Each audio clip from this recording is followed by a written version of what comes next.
মেয়েদের কাপড় নয়, ছেলেদের চিন্তার পরিবর্তন করতে হবে, জানিস? হ্যালো বাবু। হ্যাঁ বাবু, বলছি আমি বাজার যাচ্ছি। জিন্স বা জামা পরো নাই তো? না বাবু না, আমি কোনো জামাও পরিনি, জিন্স প্যান্টও পরিনি। আর ওড়না? ওড়না? হ্যাঁ ওড়না নিয়ে নিচ্ছি। তুমি এক কাজ করো, তুমি একটা ফটো পাঠাও। ঠিক আছে আমি পাঠিয়ে দিচ্ছি। হ্যাঁ আই লাভ ইউ। হ্যাঁ আই লাভ ইউ। ছাড়া লাল ক্যাবরা, তুই একটু আগে কত জ্ঞান দিয়েছিলি যে মেয়েদের কাপড় নয়, ছেলেদের চিন্তা পরিবর্তন করা দরকার। কেন তোর গার্লফ্রেন্ডে কি মেয়ে নয়? ওর স্বাধীনতা নাই? ওকে এত শাসন রেখেছিস? জিন্স প্যান্ট পরো না, টি শার্ট পরো না। ছি ছি, লজ্জা লাগা দরকার তোকে। ছি। আরে এটা স্বাধীনতা লয়, আলাদা ব্যাপার আছে, তুই বুঝবি না এটা। আলাদা কিছু ব্যাপার নয় ভাই, এটাই হচ্ছে চরম বাস্তব। মানুষ সোশ্যাল মিডিয়াতে এক দেখায় আর বাস্তবে এক হয়। আরে ওইসব কিছু লয় রে, ভবিষ্যৎ আর ফিউচারের কথা ভাবতে হয়। এখানে ভবিষ্যতের কথা কোথা থেকে এলো?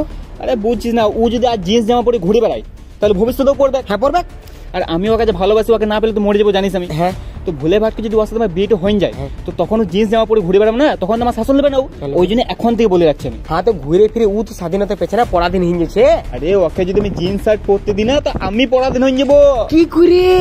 কারণ জিন্স শার্ট তো আমিও পরি, আর বিয়ের পর ও যা মেয়ে বটে, ও তো নিজের গালা পরবেই, সাথে আমার গালাও পরি, ছেড়া পেটে করে দেবে।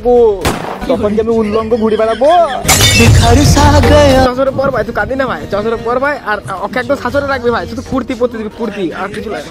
হ্যাঁ মেয়েদের জন্য এত ভাবিস না, আমাদের জন্য ভাবিস। আমাদের জামা গালা পরে ঘুরে বেড়াই যখন ওরা।